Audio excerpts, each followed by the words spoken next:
뭐 졸음 온다고 10분 쉬었는데 계속 앉아 있으면 똑같죠. 일어나서 좀, 좀 앉았다 일어났다 하고 어깨도 좀 움직여주고 몸에 피를 돌려야 돼요. 그죠? 졸음이 오는 것은 몸에 이 경직돼 가지고 피가 뇌로 안 올라가기 때문에 그렇거든요. 어깨를 자꾸 좀 움직여주고 피를 돌려줘야 돼요. 그죠? 어, 계속 앉아 있으면 계속 졸립지 뭐 그죠? 자, 갑니다. 우리 동결성 해서 시도지사 대도시장 승인이 되면 지체 없이 시행 공고가 나갑니다. 20일 이상 한다 그랬어요. 그리고 경계점 표지 설치라고 해서 30일 이내 표지 설치해서 청량 기사들이 청량하는 걸 도와줘야 된다고 그랬습니다. 이 숫자는 무조건 외우셔야 돼요. 그러면 이 청량 기사들이 이 경계점 표지를 보면서 새롭게 청량을 해요. 그래서 이 축적 변경 청량을 해가지고 축척을 새로운 축척으로 바꿔줍니다. 보다 큰 축척으로. 그런데 축척 변경은 축척만 바꿉니까? 토지 표시를 다 새로 정합니까? 토지 표시 다 새로 정하죠? 그래서 소관청은 각 필지별로 지번, 지목, 면적, 경계 좌표를 새로 정하게 되는데 여기서 면적까지 새로 정하게 돼요. 그럼 이 면적이 옛날과 똑같으면 다행인데 보다 정밀한 도면에서 면적을 청량을 하다 보니까 면적이 달라질 수도 있겠죠. 그러면 그 면적의 정감을 어떻게 처리할 거냐 이런 얘기가 이제 나오게 됩니다. 그래서 사실은 축척을 여기서 바꿨고 토지 표시를 새로 정했기 때문에 아까 축척 변경이 하고자 했던 건 여기서 끝난 거예요. 근데 계속 이어지죠. 이어지는 것은 다 면적의 정감을 어떻게 처리할 거냐 그 절차가 이제 남은 거예요. 자, 결론부터 얘기합니다. 돈으로 처리합니다. 어떻게 돈으로 처리하는가? 자, 면적이 늘어나도 옛날에 비해서 정밀도가 높은 도면을 이용해서 새로 청량해 보니까 면적이 달라져 있을 뿐이지 토지가 늘어나게 하기 위해서 소유자가 뭐 땅을 넓히는 작업한 일은 없죠. 즉 소유자의 기여도가 제로예요. 그리고 토지가 줄어들더라도 소유자의 실수가 있어요? 전혀 없죠. 소유자의 과실이 제로입니다. 그래서 이 면적의 증감으로 인해서 그 토지 소유자가 재산이 늘어나거나 줄으면 안 되겠다는 거야. 이거는 우연히 청량을 새로 하니까 늘거나 줄은 거지 토지 소유자의 기여분이 전혀 없거든요. 그래서 소유자의 재산권에는 변화가 없어야 되겠다. 그래서 면적이 늘어난 토지 소유자에게는 늘어난 만큼 돈으로 내놔. 그래서 면적은 늘었지만 재산권에는 변화가 없도록 만들어버린다. 면적이 줄어든 토지 소유자에게는 줄어든 만큼 돈을 줄 테니까 받아가세요. 그러면 면적은 줄었지만 자기 재산은 돈으로 받았으니까 변화가 없죠. 그래서 변화가 없도록 만들어버린다 이 말이에요. 그럼 그렇게 하기 위해서는 일단 이 토지는 면적이 얼마 줄고 얼마 늘었느냐 면적의 정감부터 알아내야 되겠죠. 그래서 면적의 변동사항을 알아내기 위해서 토지마다 서류를 하나씩 작성하게 됩니다. 그 서류 이름이 지번별 조서라는 이름이에요. 요거 얼마 전에 서류 이름을 바꾸어서 틀리게 낸 적이 있습니다. 자, 축적 변경 절차에서 면적의 정감, 면적의 변동사항 기재한 서류 이름이 뭐다? 지번별 조서. 지번별은 뭐예요? 토지 하나하나마다 서류를 따로 만들었다. 그것이 지번별 조서라는 이름이에요. 여기에 면적 정감사항이 달렸어요. 그러면 이제 면적 정감은 알았고 토지 가격만 알아내면 되겠죠. 그럼 토지 가격 조사하러 나간단 말이에요. 그러면 이 추운 날 밖에 나가서 손 호호 불면서 가격 조사하는 것은 권력자가 나가야 돼요? 시다발이 나가야 돼요? 시다발이 나가는 거야. 그래서 누가 나가느냐? 소관청이 나가는 거야. 시다발이가 나가서 지번별 제곱미터당 가격을 시다발이가 조사하게 됩니다. 그럼 시다발이 조사한 머슴이 조사한 게 그대로 결정돼요? 결정은 대감이 해야 돼요? 결정은 대감이 하는 거야. 그래서 조사는 시다발이가 하고 그걸 위원회에 넘기면 위원회 의결로서 결정하게 됩니다. 항상 모든 결정은 위원회. 힘든 일은 시다발이 소관청 이렇게 되는 거야. 그러면 시행공고 이 공고문 붙이고 플래카드 붙이다가 미끄러져서 찰과상 있고 그거 대감이 해야 돼요? 시다발이 해야 돼요? 시다발이 해야죠. 시행공고 저런 거 다 시다발이 소관청이 하는 거야. 그죠? 소관청이 하는 거야. 그럼 위원회는 뭐 하느냐? 따뜻한 사무실 히터 앞에 앉아서 밖으로 안 나온다는 거야. 밖에 나가서 뛰어다니는 건 다 시다발이 하는 거예요. 그죠? 그렇게 생각하시면 돼요. 자, 그러면 여기서 토지 가격까지 나왔고 면적 정감이 나왔으니까 면적이 늘어난 사람에게는 돈 내놔. 면적이 줄어든 사람에게는 돈 줄 테니까 받아가. 해야 되겠죠? 그래서 이제 시행 공고가 아니고 두 번째 공고. 청산금 결정됐다는 공고. 청산금 공고가 나가게 됩니다. 이 청산금 공고는 15일 이상 하도록 되어 있어요. 그런데 여러분 그 시청 옆이나 동사무소 옆에 사시는 분들 나가보면 동사무소 바깥에 게시판이 있습니다. 그 게시판 보면 항상 뭔가 조금 바뀌어 있어요. 그런데 여러분 지나다니면서 게시판 보고 다닌다?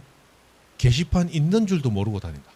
게시판 있는 줄도 모르고 다니잖아. 그 게시해봐야 보질 않는 거야.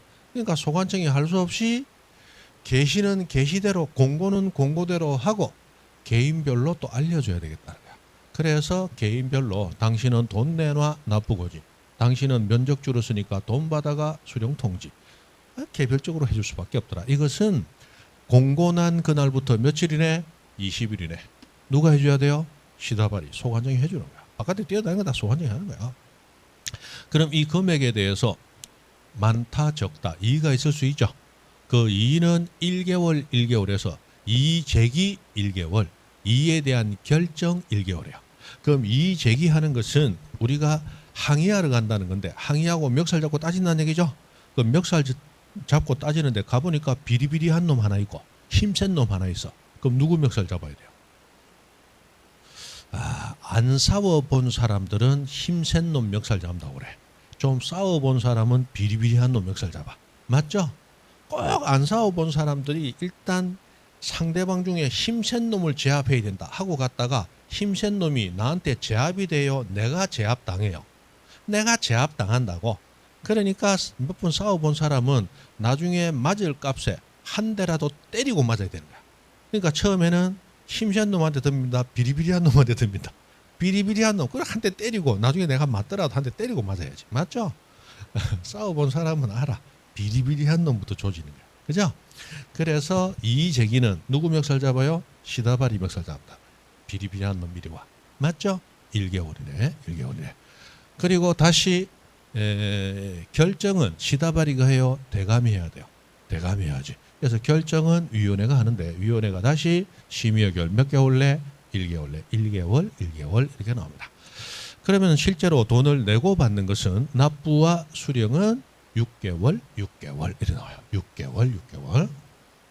자, 납부는 납부 고지를 받은 날부터 6개월이고 수령은 수령 통지를 한 날부터 6개월. 그래서 받은 날, 한 날 이렇게 구분되는데 아직까지 받은 날, 한 날을 틀리게 낸 적은 없고 6개월을 3개월로 가끔씩 바꾸긴 합니다. 그래서 6개월, 6개월 이렇게 나온다는 거. 자, 그러면 이제 돈이 지급되고 돈이 납부되고 해서 돈 문제가 끝나면 다 끝난 거야. 아까 축척 바꿨고 토지 표시도 새로 정했고 이제 유일하게 남은 건 뭐였어요? 면적의 정감을 돈으로 처리하는 게 남았죠? 그럼 돈 처리가 끝나면 다 끝난 거야. 그래서 지급 납부가 완료되면 지체 없이 확정 공고에서 세 번째 공고가 나갑니다. 그리고 이 확정 공고 난 그날 토지 이동 이루어진 것으로 본다라고 해서 여기서 아까 우리 토지 표시는 지적 공부의 지목 변경처럼 뭐 되어야 효력이 있다? 등록되어야 효력이 있다. 그래서 지목 변경도 등록돼야 지목 변경 된다고 그랬죠? 그런데 예외가 두 가지 있는데 그중에 한 가지가 나왔어요. 축적 변경은 토지 표시를 새로 정했지만 그 토지 표시는 등록된 때 효력이 있는 게 아니고 확정 공고일에 바로 토지 이동이 있는 것으로 본다라고 해서 예외를 하나 소개하고 있어요. 가끔씩 이 문장 그대로 냅니다. 축적 변경은 그 확정 공고일에 토지 이동 이루어진 것으로 본다. 그러면 맞다라고 판단할 수 있어야 된다. 그리고 몇 년 전에 뭐가 나왔느냐? 축적 변경의 확정 공고를 하는 때는 언제인가? 언제요? 돈 문제가 끝난 때. 지급 및 납부가 완료된 때 지체 없이. 이것이 답으로 나온 문제도 몇 년 전에 나왔습니다. 그죠? 공고하고 난 다음에 지적공부에 등록을 하게 되고 지적공부 등록돼서 토지 표시 변화가 있으면 소관청은 나만 바꾸면 돼요. 등기소 바꾸라고 연락해 줘야 돼요. 바꾸라고 연락해 줘야지. 그래서 등기 촉탁 아까 그림 그렸던 거 기억나시죠? 그렇게 가면서 이제 완료가 됩니다. 자, 중요한 거 일단 날짜부터 봅니다. 축적 변경 시작할 때 23시. 자, 시행공고 20일 이상. 시행공고 나면 내 경계점의 말뚝 표지 설치 30일 이내. 맞죠? 그렇게 합니다. 그러다가 이제 청산금이 결정이 되면 청산금 공고 15일 이상. 그날부터 20일 이내 소관청은 소유자에게 납부고지 수령통지. 맞죠?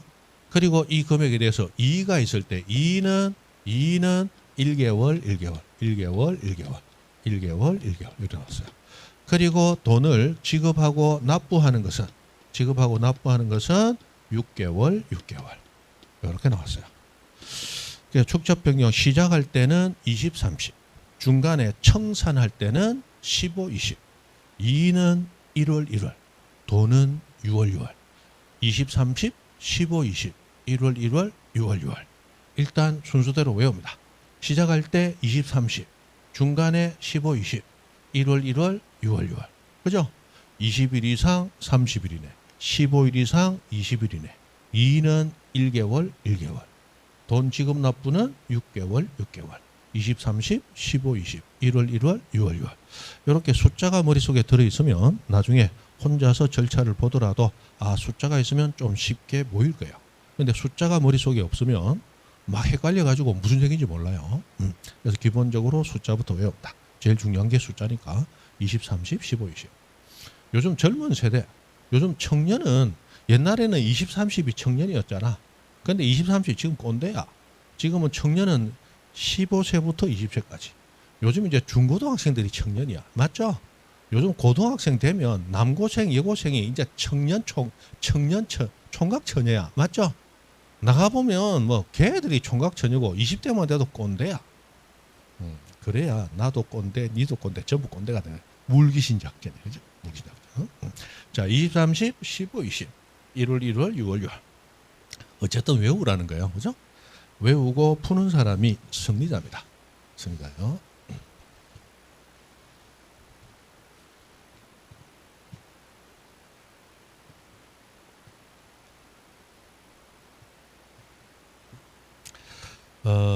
지금 학원 강의하시는 선생님 중에 제가 아는 선생님 중에 제일 연세 많으신 분이 지금 거의 70이 다 돼가는 분이 한 분 있습니다. 그분이 이제 강의를 이제 은퇴하려고 해요. 그런데 아직 70 이제 곧 70일 달려고 하죠. 68 정도 되나? 그래 되는데 은퇴하려고 합니다. 그런데 은퇴하고 나서 아무것도 할 일이 없으면 그렇잖아. 그래서 자기는 뭔가 일을 하고 싶어서 지금도 공부를 하려고 그래. 뭐 하려고 하느냐면 농작물 손해평가사라고 해서 그게 좀 몇 년 전까지는 괜찮은데 지금 좀 안 좋아요. 그거 하려고 작년에 준비를 하시더라고. 그 나이 먹어가지고 나이가 50도 아니고 68 돼가지고 준비를 해요. 그렇더라고. 그런데 지금 손해평가사가 심이 안 좋아. 그래서 올해 바꿨어요. 바꿔가지고 소방 자격증 따가지고 소방 자격증. 그래서 맡겨놓고 가가지고 이제 자기는 나이가 있으니까 힘든 일을 못하고 급여를 좀 적게 받더라도 그래서 하려고 지금 소방 기사 자격증 공부하고 있어요. 일하면서 강의하면서 대단하죠? 대단해요. 여러분은 다른 거 하면서 이거 하는 거예요? 이것만 하는 거예요? 이 공부하잖아. 그 양반은 수업하러 다니면서 공부하고 있다고. 자, 졸음이 오면 존다 바늘 갖고 찌른다. 바늘 갖고 찔러야지. 맞죠? 바늘 갖고 찔러야지. 3월달부터는 집에 있는 바늘 중에 제일 작은 바늘 가지고 찌르세요. 그러다가 여름 오면 그 바늘 가지고 안 될 거야. 그러니까 좀 대바늘 큰 거 가지고 찔러라고. 그죠? 여름 지나갈 때 되면 이제 바늘 찔러도 이제 감도 안 올 거야. 그때는 집에 있는 송구 갖고 막 찌르는 거야. 그죠? 그러다가 10월달 들어오면 그때는 조금만 졸아도 이제 송곳도 안 돼. 집에 있는 실토까지 와서 막 썰어가면서 공부해. 그래서 피 좀 보면 100% 합격. 그죠? 100% 할게요. 피를 봐야 돼. 자, 그러면 축적 변경하고 이제 축적 변경의 절차는 다 끝났습니다. 자, 중요한 거는 일단 숫자부터 조져야 된다. 처음 시작할 때 20, 30. 그러다 지금은 15, 20 청산은. 그리고 2는 1월, 돈은 6월. 그래서 자꾸 외우세요. 일단 숫자라도 외워져 있으면 절차가 눈에 보일 겁니다. 자, 그리고 축적변경위원회, 이제 썬파워위원회의 구성과 회의에 대해서 봅니다. 시험에 무지하게 자주 나오죠. 여기도 보면 자주 나올 이유가 있습니다. 뭐가 보여요? 숫자가 보이죠? 자주 나오는 거예요. 자주. 자, 일단 축적변경위원회 위원 숫자는 몇 명 안 됩니다. 5명 이상 10명 이내, 5명 이상 10명 이내 이렇게 되어 있어요. 얼마 전에 5명 이상 15명 이내 이렇게 냈습니다. 틀렸죠? 숫자는 항상 맞게 내든지 바꿔내든지 무조건 숫자는 냅니다. 그래서 숫자를 정확히 못 외우고 있으면 답을 못 찾아가요. 숫자는 무조건 외운다. 5명 이상 10명 이내 그렇게 되어 있습니다. 그런데 자, 축척변경위원회 위원회 2분의 1 이상 즉 절반 이상을 소유자로 하도록 되어 있어요. 2분의 1 이상을 소유자로 합니다. 그래서 위원회 권한이 극대화가 되는 거야. 위원회 위원 절반 이상이 누구예요? 직접 이해 당사자인 소유자예요. 그래서 소관청은 위원회만 바라보고 있는 거예요. 소유자들이 결정하세요. 그러면 하라는 대로 저는 해드릴게요. 그러니까 소관청은 시다발이만 하는 거고 위원회가 결정권을 다 가지고 있는 거예요. 그런데 그 지역의 소유자가 5명 이하입니다. 그러면 10명까지 위원을 둘 수가 있는데 5명 이하면 4명이 될 수도 있죠. 그럼 반이 안 될 수도 있네. 그러면 어떻게 해요? 전원을 위원으로. 어쨌든 소유자가 많이 들어가도록 전원을 위원으로.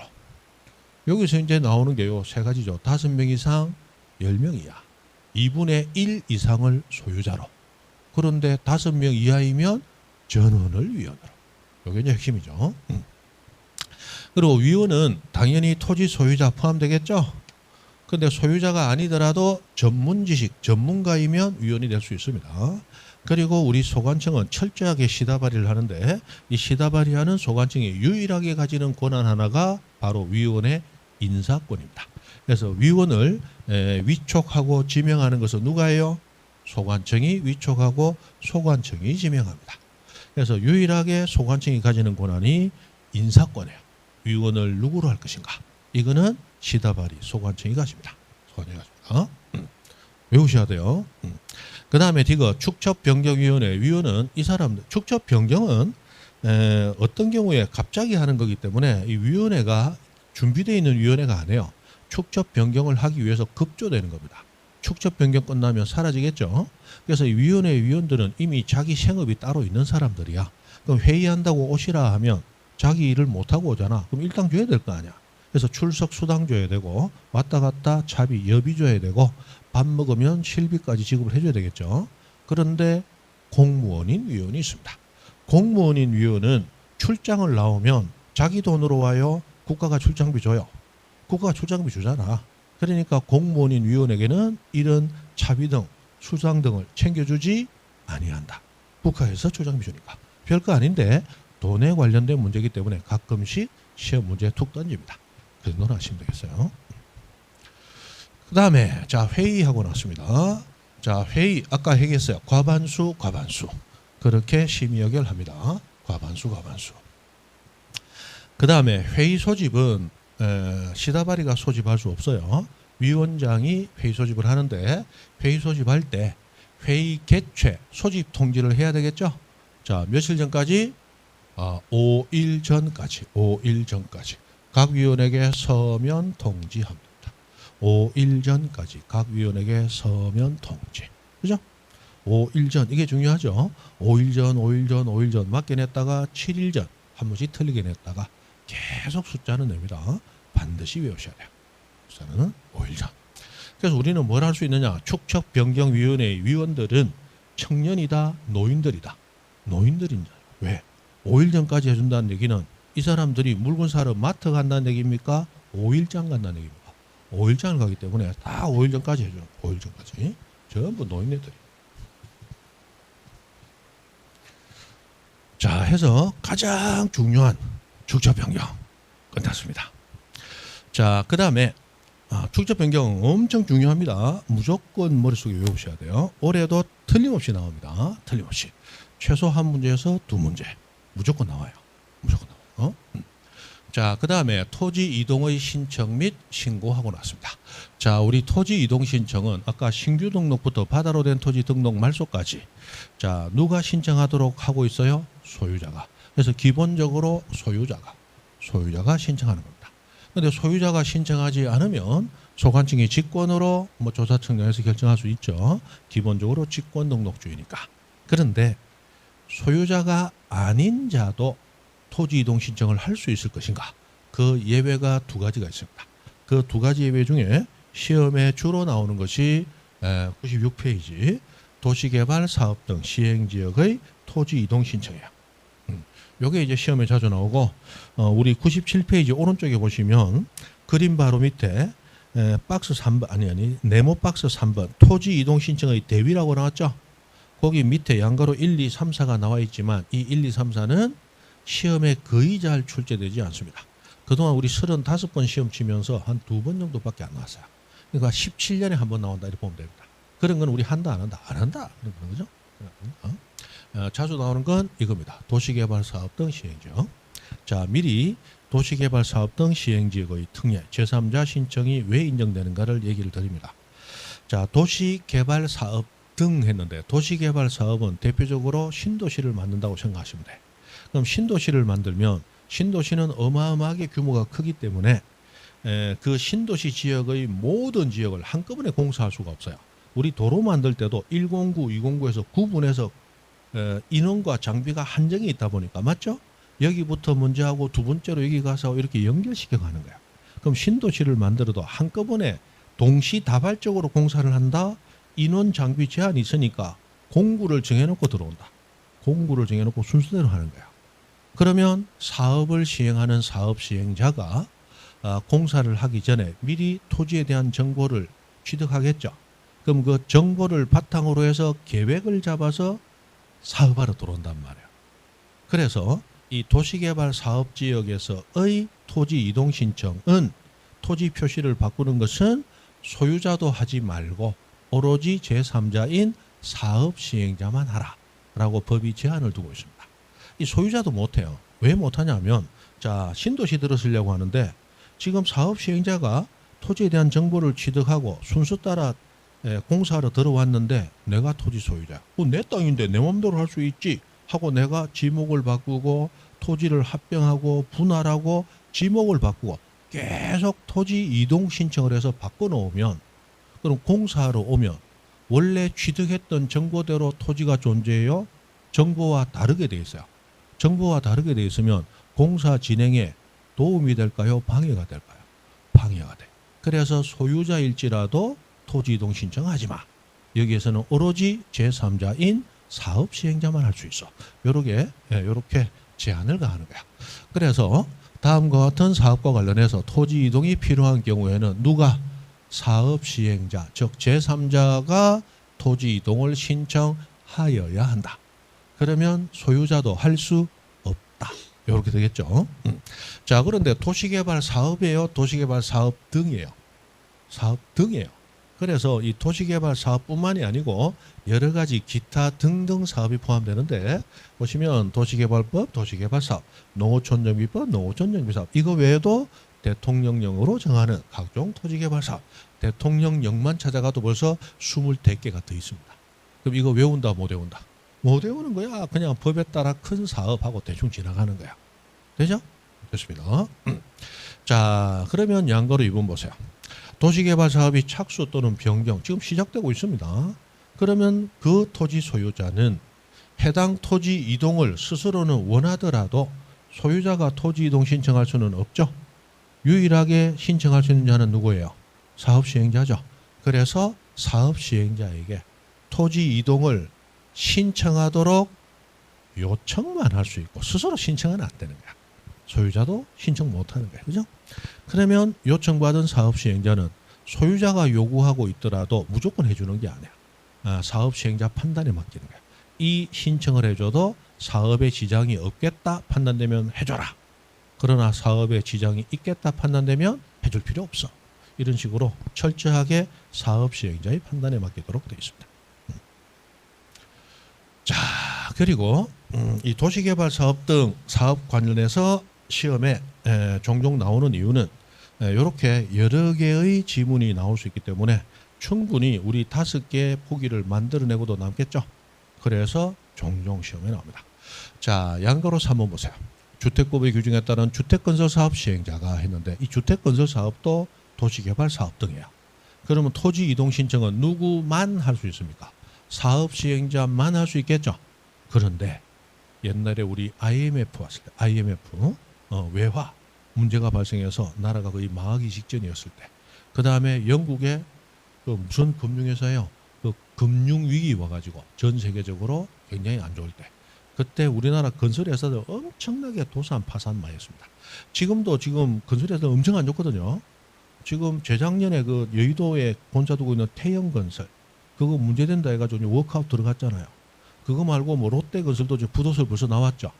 우리가 모르는 중견 건설업자들 벌써 200 몇 개가 벌써 망가졌어요.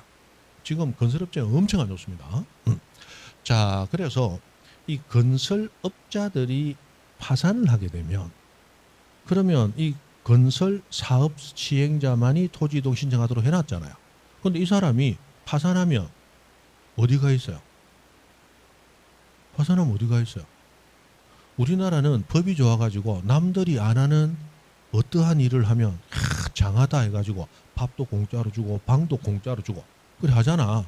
맞죠? 지금 우리나라 대통령도 뭐 안 하던 일 했다고 지금 밥하고 방 공짜로 주고 있잖아. 맞죠? 거기 들어가 있다고. 그럼 이 사람이 토지 이동 신청이 가능해요? 불가능해요? 불가능하잖아. 그런데 문제는 이 건설사가 파산을 하면 건설사 임직원들 당장 먹고 살기 힘들겠지만 그 사람보다 훨씬 힘든 사람들이 있어. 누구예요? 입주 예정자야. 우리나라는 선분양이야. 아파트 땅만 있는 상태에서 팔아먹는단 말이야. 그러면 건설업자들은 자기 돈 가지고 올리는 거예요? 아니야. 계약금 받고 2, 3천 올리고 중도금 받아서 몇천 올리고 2차 중도금 받아서 또 올라가고 이런 식으로 올라간단 말이야. 그러다가 파산했어. 그러면 건설회사 임직원들은 월급 받고 있다가 월급이 안 나올 뿐이야. 그런데 입주 예정자들은 자기가 있는 집 은행 대출까지 받아가지고 모든 예금 적금 다 깨가지고 이미 계약금 중도금 다 들어가 있잖아. 돈 없는 상태야. 그리고 입주일이 되면 입주하러 들어가야 되니까 집은 이미 팔린 상태잖아. 그럼 들어가야 되는데 입주는 못하고 집은 줘야 되고 이 사람도 어디 가요? 돈도 하나 없는 상태에서 한강다리 밑으로 가야 된단 말이야. 그러니까 가장 고통을 겪는 사람은 입주 예정자들이야. 그래서 원래 사업 시행자만 토지 이동 신청할 수 있도록 법이 묶어놨는데 이 주택법을 개정해가지고 주택 건설 사업 시행자, 즉 건설회사들이 파산했을 경우는 사업 시행자를 대신해서 신청할 수 있는 자 두 사람을 더 넣자. 해서 예외적으로 더 넣은 거야. 해서 파산 등 이유로 토지 이동 신청을 할 수 없어요. 국가주는 공짜 밥 먹으러 갔으니까. 그래서 이때는 누가? 주택 시공 보증자 또는 입주 예정자. 이 사람은 토지 소유자도 아닌 사람들이죠. 이 사람들이 사업 시행자를 대신해서 신청할 수 있다. 뭐 했을 때는 파산 나오면 두 사람 시공 보증자 또는 입주 예정자 이 사람들이 대신해서 신청할 수 있다. 그렇게 나온 거예요. 그죠? 그 다음에 자 사업 시행자는 이 토지 이동 신청을 스스로 하는 게 원칙이지만 그러나 사업이 뭘 수반해요? 환지 수반. 환지라는 말은 여러분 뭐 이 공법이나 이런 데서 배우죠. 그래서 수용이 됐는데 돈으로 다 받는 게 아니고 땅을 바꾸는 거예요. 그죠? 대가로 다른 땅을 받는 거잖아. 환지죠. 교환한다는 거야. 땅을 교환해요. 환지. 그죠? 그런 거야. 자, 내 땅이 예를 들어 200평이야. 그런데 사업 시행자는 돈이 많아요. 지금 모든 땅 보상 다 해주려니까 돈이 부족해요. 돈이 부족해. 그럼 어떻게 해요?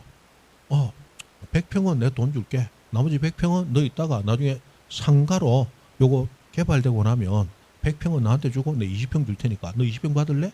그럼 지금 전답 100평 가지고 있을래요? 나 상가 20평 가질래요? 당연히 상가 20평 가지지. 그게 환지란 말이야. 맞죠? 대토를 준단 말이야. 그게 환지야. 이 환지를 수반하는 경우에는 사업 시행자도 토지 이동 신청할 필요가 없어. 뭐만 하면 되느냐? 사업 완료 신고만 하면 무슨 신청을? 토지 이동 신청을 가름할 수 있다. 그래서 원래 토지 이동 신청은 누구만 할 수 있다? 사업 시행자만 할 수 있다. 그러나 환지 수반하는 경우에는 사업 시행자도 토지 이동 신청할 필요가 없고 뭐만 하면 돼요? 사업 완료 신고만 하면 되더라. 이런 예외가 있더라는 거야. 그 다음 마지막 사실은요 5번 때문에 또 좀 자주 나오는 거죠. 자 도시개발 사업 착수 변경 완료 사실 신고를 해야 됩니다. 요거는 토지 이동 신청이 아니고 사업이 시작됐다고 착수 신고 끝나면 완료 신고를 하는 거야. 누가? 사업 시행자가. 누구한테? 소관청에. 며칠 내? 15일이네. 15일이네. 요거 외워야 되죠. 요거는 사업 시행자가 소관청에 하는 거야. 소관청. 해서 우리 기본서가 내용은 참 자세하게 잘 돼 있는데 가끔씩 이렇게 양걸 5번처럼 내용이 좀 부실하게 되어 있는 게 있습니다. 누가 누구에게 요거 반드시 있어야 되거든요. 사업 시행자가 소관청에 15일이네. 여기 이제 핵심인데 빠져 있으니까 적어 놓으시면 되겠어요. 그 다음에 심화학습하고 나왔는데 이 심화학습 요것도 얼마 전에 한번 시험에 나왔죠. 자, 우리 토지 표시는 지적 공부에 등록되어야 법적 효력을 가진다. 지적 등록주의라는 게 있어요. 근데 등록되지 않아도 효력까지는 예외가 두 가지가 있습니다. 조금 전에 축척 변경은 등록되지 않아도 확정 공고 이래 토지 이동 있는 것으로 봤죠. 그 다음 두 번째 예외, 여기 이제 마지막 예외입니다. 두 개밖에 예외가 없어요. 자, 도시개발 사업 등으로 인한 토지 이동도 지적공부에 등록될 필요가 없어. 그 도시개발 공사가 뭐 된 때? 준공된 때 토지 이동 이루어진 것으로 봅니다. 등록되지 않아도 이런 효력을 인정해주고 있어요. 얼마 전에 요 준공을 착공으로 바꿔가지고 나온 적이 있습니다. 자, 공사가 진행되는 과정을 잠깐 설명드리죠. 자, 공사는 처음에 공사를 시작하면 시공 또는 착공이라고 부릅니다. 그죠? 공사가 끝나면 완공이라고 불러요. 그런데 이 부동산 같은 경우는 이 사람의 생명과 직결되는 자산입니다. 집을 어중간하게 잘못 지었어요. 바람 부니까 자빠졌어. 안에 있는 사람 다 죽어버립니다. 맞죠? 땅도 마찬가지예요. 이 밑에 이 토목 공사를 부실하게 했어. 그러면 사람 다니다 땅이 푹 꺼져서 사람이 죽을 수도 있어. 맞죠? 그래서 이 부동산 같은 경우 공사가 끝나면 바로 쓸 수 있는 게 아니고 공사가 끝나고 나면 관공서가 감리 등을 보내서 다시 검사를 해가지고 공사가 잘 됐네요. 이제는 사용해도 좋습니다. 사용 승인 내주는 거. 이 사용 승인 떨어지는 것을 준공 떨어진다고 그래. 그럼 공사의 가장 마지막 단계가 무슨 공? 준공이야. 시작할 때 착공, 끝났을 때 완공, 사용해도 좋다, 준공. 이 준공이 공사의 가장 마지막 형태인 거야. 이 준공된 때 토지 이동 이루어진 것으로 봅니다. 준공된 때. 그러니까 여러분이 아파트 분양받았어요. 당첨됐다. 청량인데 당첨됐다. 로또 당첨된 거 비슷하죠? 좋아요. 그래서 여러분이 들어가게 됐습니다. 그러면 그 아파트는 공사가 완공됐기 때문에 입주하는 걸까요? 완공 후 준공까지 떨어졌으니까 입주하는 걸까요? 준공까지 떨어졌다는 거예요. 만약에 관공서가 준공을 안 주면, 준공을 안 내주면 일단 입주가 금지됩니다. 입주 금지돼요.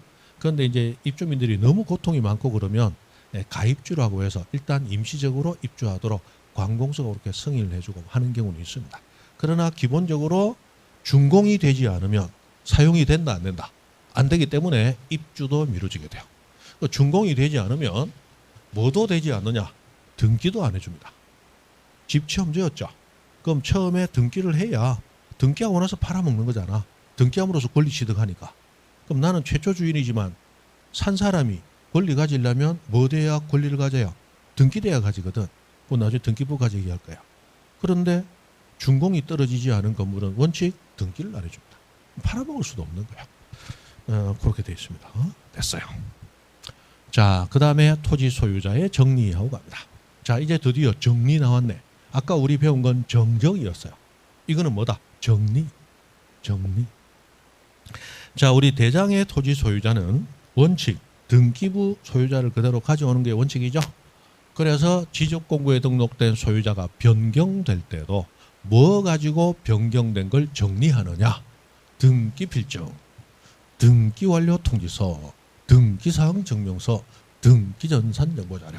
아까 정정할 때 자료하고 정리할 때 자료하고 똑같습니다. 등기 똑같아요. 그래서 그냥 등기 이렇게 하고 외우면 됩니다.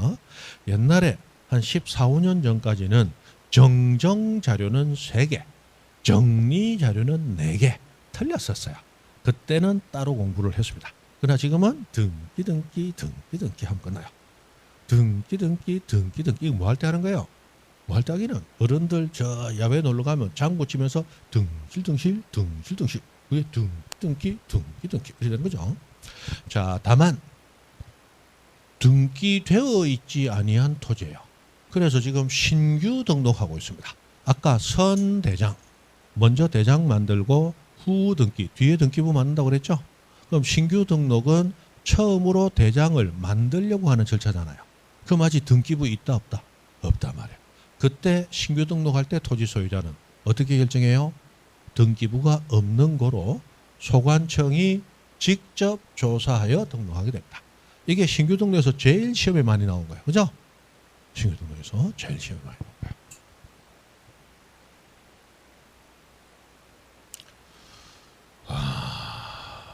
그 다음에 나 미치겠다.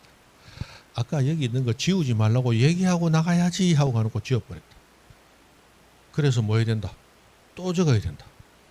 이거 설명한다. 이거 설명할 거라고 지우면 안 됩니다. 얘기하고 가야지 해놓고 그냥 갔다. 괜찮다. 머리가 나쁘면 손발이 고생하면 되지. 그죠? 자, 여기 2번에 보니까 등기부에 적혀 있는 토지 표시가 지적공부와 일치하지 아니하며, 그리고 바로 뒤에 토지 소유자를 정리할 수 없다. 여기 줄을 딱 끊으시고 중간에 있는 낱말은 무시하시고 줄 끊은 문장만 보십시오. 이 문장이 시험에 제법 출제가 되고 있습니다. 제법 출제가 있어요. 중간에 있는 이 문장은, 줄 안 끊은 문장은 이 법률 규정, 이 줄 끊은 게 법률 규정입니다. 법률 규정을 여러분에게 설명하기 위해서 넣어놓은 설명인데, 이 설명은 시험 칠 때 안 나와요. 줄친 부분만 나옵니다. 그래서 줄친 부분을 아셔야 되는데 무슨 얘기인지 여러분이 봐도 몰라요. 지금 잠시만 한번 볼까요? 상식적으로. 자, 등기부에 적혀있는 토지 표시하고 지적공부에 적혀있는 토지 표시가 일치하지 아니합니다. 그럼 일치시키도록 해야 되겠죠? 그런데 토지 표시를 일치시켜야지 하고 나와야 되는데 갑자기 뭘 정리할 수 없다? 소유자를 정리할 수 없다. 지금 뭐가 일치하지 않는다고 나왔어요? 표시가. 그럼 표시 일치에 대한 얘기가 나와야 되는데 갑자기 소유자를 정리할 수 없다. 이렇게 끝나버린단 말이에요. 이게 법률 규정이에요. 그 법률 규정을 여러분에게 설명을 드리기 위해서 필요한 그림이 있는데, 이거 합병하면 안 돼 등신아 하는 거 똑같은, 그죠? 아이고 등신. 자, 지적공부 등기부. 자, 지적공부는 표시를 공시하고 등기부는 권리를 공시합니다. 그리고 지적공부가 먼저 만들어지고 등기부가 후에 만들어져요. 후에 만들어지는 등기부상 표시는 먼저 만들어 있는 대장의 표시를 그대로 가져오면 됩니다. 이걸 가져오도록 하기 위해서 소관청은 토지 표시 변경이 생길 때마다 이번에 요게 바뀌었으니까 등기부도 바꿔줘라 라고 촉탁을 해준다고 그랬죠. 등기는 우리 개인이 등기소에 등기를 요구할 때는 신청이라는 용어를 씁니다.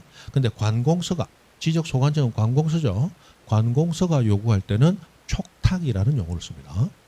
그 다음 우리 대장에는 소유자도 등록이 돼요. 이 소유자는 등기부에 있는 소유자를 가져오게 됩니다. 그래서 등기소 등기관은 소유권의 각종 변경 등기가 될 때마다 소유권 변경된 사실이 있다라는 통지를 해줘요. 소유권 변경 사실 통지. 소변 통지를 해줘서 서로 간에 바꾸도록 역할을 주고받는 겁니다. 자, 이렇게 봤는데 문제는 자, 토지 표시를 보니까 우리 대장의 토지 표시가 대에 있습니다. 대장의 표시가 대에 있습니다. 대. 그런데 등기부를 보니까 전돼 있습니다. 밭으로 돼 있고 집 짓는 토지로 돼 있네. 서로 안 맞네. 그럼 고쳐야 되겠죠? 자, 그러면 어디에 표시를 고쳐야 될 것인가? 이것은 일단 어디에 표시가 정확한 것인가? 그것부터 우리가 알아야 되거든요. 자, 표시는 등기부가 정합니까? 대장이 정합니까? 대장이 정하고 그걸 등기부가 가져오는 거죠. 그러면 이게 서로 안 맞다는 얘기는 잘못 가져왔든지 아직 못 가져왔든지 시간의 차 때문에. 그래서 불일치하는 거예요. 그러면 토지 표시가 불일치할 때 표시는 대장 보고 판단하는 거예요. 대장이 맞으니까. 그러면 표시가 불일치하면 대장의 표시를 고쳐요? 등기부의 표시를 고쳐요? 등기부 표시를 고쳐야 되겠죠? 표시는 대장 보고 판단하라니까. 그러면 지목은 대인 거예요, 전인 거예요? 대라 대. 그러면 등기부의 전을 대로 바꿔줘야 되겠죠? 즉 표시가 불일치하면 등기부의 표시를 수정, 정정, 고친단 말이에요. 이해되죠? 이걸 뭐라고 표현하느냐? 토지의 표시는 대장이 우선한다. 표시는 뭐가 우선한다? 대장이 우선한다. 이렇게 표시해요. 표현해요. 자, 그런데 소유자를 보니까 소유자. 대장에는 소유자가 갑이라고 되어 있네. 갑. 그런데 등기부는 소유자가 을이라고 되어 있네. 그럼 소유자는 갑인가 을인가? 소유자는 을입니다. 권리는 누가 정하니까? 등기부가 정하니까. 권리는 등기부 보고 판단하는 거야. 표시는 대장 보고 판단합니다. 그럼 서로 안 맞으면 소유자가 안 맞으면 어디에 소유자를 고쳐야 돼요? 대장의 소유자를 고쳐야지. 왜? 소유자는 등기부 보고 판단하니까. 대장이 잘못된 거잖아. 맞죠? 요걸 뭐라고 표현하느냐? 표시는 대장이 우선하고 권리는 등기부가 우선한다. 됩니까? 이 말을 좀 쉽게 고치면 표시는 대장 보고 판단하고 권리는 등기부 보고 판단하라. 이런 얘기가 되는 거야. 됐죠? 자, 문제는 대전 표시가 다른데 소유자도 갑을 다르네. 지금 두 개가 동시에 불일치하고 있습니다. 그럼 동시에 불일치할 때는 순서가 있느냐, 아무거나 먼저 고치면 되느냐, 표시부터 고치거나 소유자부터 고치거나, 일단 고치면 되느냐, 고치는데 순서가 있느냐, 고치는데 순서가 있어요. 그래서 표시와 소유자가 모두 불일치할 때는 표시부터 일치시킵니다. 표시가 일치해야 그 다음에 소유자를 일치시키는 거예요. 순서가 있다는 얘기예요. 됩니까? 그래서 이 얘기가 나온 거예요. 뭐가 일치하지 아니하면, 표시가 일치하지 아니하면 표시부터 일치시켜야 되는데 소유자부터 정리할 수는 없다는 거예요. 자, 밑에 보니까 위에는 표시가 일치하지 않는다라는 전제를 두고 있죠. 근데 밑에 보니까 갑자기 소유자를 정리할 수 없다라고 나왔다는 얘기는 소유자도 정리 대상이라는 얘기야. 소유자가 정리 대상이라는 얘기는 소유자가 지금 일치한다, 일치하지 않는다. 일치하지 않는다야. 그러면 저 문장에서는 표시도 불일치하고 소유자도 불일치하고 있는 거예요. 그럼 뭐부터 일치시켜야 돼요? 표시부터. 그래서 표시부터 일치시켜야 되기 때문에 소유자부터 정리할 수 없다. 이렇게 떨어진다는 거예요. 되죠? 그래서 아주 간단한 한 문장이지만 이런 순서가 정해져 있다는 걸 모르고 보면 무슨 얘기인지 모르는 거야. 그래서 이거 설명하기 위해서 아까 그리면서 이거 지우지 말라 해야지 속으로 흐뭇하게 생각하고 그냥 가버렸어요. 그죠? 어떤 등신이 그랬어요. 요 얘기가 숨어 있는 겁니다. 요거는 쉽게는 이런 거예요. 자, 지금 두 장의 장부를 찾아냈습니다. 그러면 공무원들이 찾아낼 때는 같은 토지에 대한 장부라고 찾아냈다는 얘기예요. 근데 표시가 불일치한다는 얘기는 같은 토지의 장부인데 표시가 실제로 불일치하는 경우도 있겠지만 같은 토지에 대한 장부라고 찾아냈지만 실수로 다른 토지에 대한 장부일 수도 있는 거예요. 맞죠? 그런데 다른 토지의 장부일 수도 있는데 소유자부터 일단 같은 사람으로 이거 돼요, 안 돼? 안 된다는 거야. 일단 표시가 일치해야 같은 토지에 대한 장부군 하고 확정이 되는 거고, 같은 토지에 대한 장부라는 게 확정되었을 때 비로소 소유자를 같은 사람으로 할 수 있다는 거야. 그래서 표시가 불일치하는 상태에서는 소유자는 일치시킬 수 없고, 일단 표시가 일치해서 같은 토지에 대한 장부라는 게 명확했을 때 소유자를 일치시키는 거야. 그래서 순서가 있다는 거야. 되죠? 그러면 우리는 지금 지적법을 배우니까 소관청 입장에서 보는 거야. 지금 우리는 소관청 입장에서 보는 거예요. 그러면 현재 표시만 불일치해요? 소유자도 불일치하고 두 개 다 불일치해요? 두 개 다 불일치해. 그러면 뭐부터 일치시켜야 돼요? 표시부터. 근데 표시가 불일치하면 자, 대장의 표시를 고쳐야 돼요? 등기부의 표시를 고쳐야 돼요? 등기부 표시를 고쳐야 되죠? 근데 우리는 등기관이에요? 소관청이에요? 소관청이야. 그럼 등기부를 고치는 권한은 소관청에 있을까요? 등기소에 있을까요? 등기소가 고쳐야지. 맞죠? 그래서 소관청은 등기소에게 통지를 해줍니다. 야, 표시가 안 맞아 임마.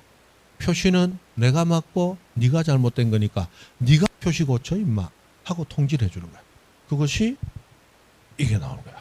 이 경우 지적공부의 토지 표시, 등기부의 토지 표시와 지적공부 표시가 일치하지 아니하다는 사실을 소관청은 누구에게? 등기관서에 통지해서 등기소가 고쳐라 라고 통지를 해주는 거예요. 그럼 통지받은 등기소가 전을 대로 고치겠죠? 맞잖아요. 그럼 이제 일치하잖아.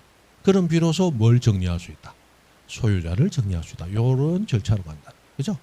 자, 그런데 요 밑에 있는 이 부분은 조금 어려워서 그런지 시험에 잘 안 됩니다. 시험에 잘 내는 것은 줄친 부분이 근래 잘 나오고 있어요. 그 정도까지는 알고 갑니다. 그 다음에 양가로 4번 봅니다. 국유재산법 규정에 따라 총괄청이나 중앙관서의 장의하고 나왔습니다. 자, 소유자 없는 부동산, 이걸 우리는 무주의 부동산이라고 민법에서 부르죠. 무주, 주인 없는 부동산은 누구 거다? 무주의 부동산은 국유로 한다. 그죠? 국가 거야. 국가 거. 무주의 부동산은 국가 거야. 우리 물건을 분류하면 동산과 부동산이 있잖아요. 여러분 길 가다가 만년필 하나 떨어져 있네. 보니까 파악한 만년필 한 30만 원, 50만 원, 100만 원짜리야. 그거 주인 없이 떨어져 있네. 그건 어떻게 돼요? 선점, 먼저 짚는 놈이 임자야. 됩니까? 먼저 무주물 선점, 그게 동산이야. 움직이는 재산은 주인 없는 건 먼저 짚는 사람이 임자야. 그 무주물 선점이라고 부릅니다. 그죠? 그런데 민법에서 주인 없는 부동산, 무주의 부동산은 국유로 한다. 그래서 국가거로 되어 있죠. 국가거로 되어 있어요. 여러분이 길 가는데 옆집에 김영감님이 삽니다. 김영감님은 일가 친척 하나도 없네. 천의 고아야. 혼자 사시는데 집도 있고 집안에 들어가면 금송아지도 있고 많아. 그런데 오늘 아침에 알아서 돌아가셨어. 그럼 상속인 있어 없어? 상속인 없어. 그러면 그 집 내가 콱 안으면 내 거돼요? 아니야. 주인 없을 때 바로 국가 거 돼버린 거야. 그러나 집안에 있는 동산은 누구 거야? 주인이 없는 거야. 맞죠? 그러니까 먼저 짚는 놈이 임자야. 그러나 국가게 됐으니까 함부로 들어가면 주거 침입이 될 수도 있겠지. 맞죠? 그런데 돌아가시기 전에 밖에 나와서 햇빛 쬐다가 돌아가시면서 들고 있던 금송아지를 떨어뜨리고 가셨네. 그러면 그거는 먼저 짚는 놈이 임자인 거야. 맞죠? 길 가다가 돈이 있다. 그럼 옆에 다른 사람이 있다. 그때는 어떻게 해야 돼? 얼굴에 스크래치 좀 나더라도 슬라이딩 하면서 먼저 집어야 된다. 그게 내 거야. 맞죠? 그러나 부동산은 주인이 없는 순간 누구 거다? 국가 거다. 그래서 자, 소유자 없는 부동산은 국유단 말이에요. 그래서 총괄청이나 중앙관서장이 국유재산으로 소유자 등록을 신청하고 있습니다. 그러면 등록은 소관청이 해주고 있잖아. 그럼 소관청은 국가가 원하면 무조건 해주는 것이냐? 국가도 실수할 수 있으니까 진짜로 주인이 없는지 확인하고 해주느냐? 확인하고 해주라는 거야. 그래서 소관청은 지적공부를 찾아보고 해당 토지 소유자가 등록되지 아니한 경우에만 등록할 수 있습니다. 누구 명의로? 국가 명의로. 요 규정도 가끔씩 시험에 나올 때가 있습니다. 그 정도. 자, 넘어가서 지적정리의 통지하는 게 나왔어요. 자, 요거까지 보고 10분 쉬겠습니다.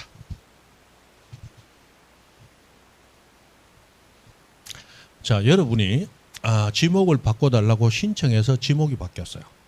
그러면 지목이 바뀐다는 사실을 여러분 알고 있죠? 그러면 그냥 여러분이 신청하고 지적공부에 지목이 바뀌면 그냥 끝납니다.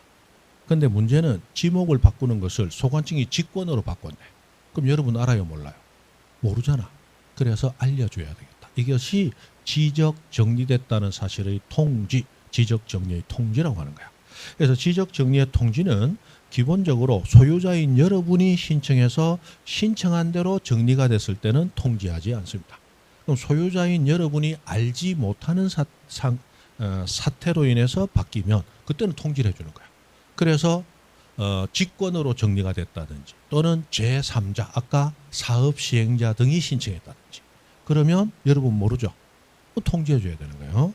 그러면 자 94페이지가 아니고 저기 잘못됐죠. 우리 102페이지를 봅니다. 저 페이지가 잘못됐네요. 102페이지. 보시면 중간에 박스 4번 지적정리의 통지, 밑에 양가로 1번 통지 대상, 그리고 박스 안에 1번부터 9번까지 통지 대상이 나와 있죠. 이거는 외울 필요는 없습니다. 시험에 뭐 15년에 한 밖에 안 나오니까 때려치우고. 자, 거기 나와 있는 9가지 사유는 전부 3가지 원인으로 기결이 됩니다. 소관청이 직권으로 정리했든지 또는 제3자가 신청했든지 또는 소관청이 등기 촉탁을 했기 때문에 등기 소의 결과까지 기다려봐야 되든지 그 3가지 경우예요. 어쨌든 그 정도입니다. 실제로 중요한 것은 이걸 알아야 되는 거예요. 자, 통지해줘야 되는 경우에 소유자에게 며칠 안에 통지해줘야 되느냐. 여기 뭐가 나와요? 숫자가 나오잖아. 숫자 나오면 무조건 중요한 거야. 숫자 나오면 무조건 중요하다. 그죠? 미친 듯이 외워야 된다. 숫자 나오면. 자, 여기 보니까 어떤 건 15일이네, 어떤 건 7일이네, 이렇게 날짜가 거의 2배 차이 나죠. 자, 소관청이 통지를 해주는 거야. 소유자에게. 어떤 거는 15일이네, 어떤 건 7일이네. 이거 어떻게 구분하느냐. 소관청의 일이 수월하게 끝났다. 빨리 해줘라. 7일이네. 소관청의 일이 좀 많았다. 그럼 너 정리할 것 많구나. 그러면 날짜 넉넉하게 준다. 15일이네. 이렇게 되는 거야. 그럼 소관청은 현장에 가서 조사 청량하죠. 그리고 지주공부에 등록을 하잖아. 등록하고 일이 끝나면 일이 수월한 거야. 그래서 등록하면 등록한 날부터 7일 이내 알려주라는 거야. 그런데 지주공부에 등록만 하고 일이 끝나는 게 아니고 보니까 등기소에 등기 촉탁을 해야 될 경우가 생겼네. 등기 촉탁. 그러면 등록만 하고 일이 끝나요? 등기 촉탁까지 해야 돼요. 등기 촉탁까지 해야 되면 일이 2배가 됐잖아. 그때는 등기소가 해주는 등기가 끝났다는 연락을 받은 날로부터 며칠 이내? 15일 이내에서 날짜를 조금 더 주는 거야.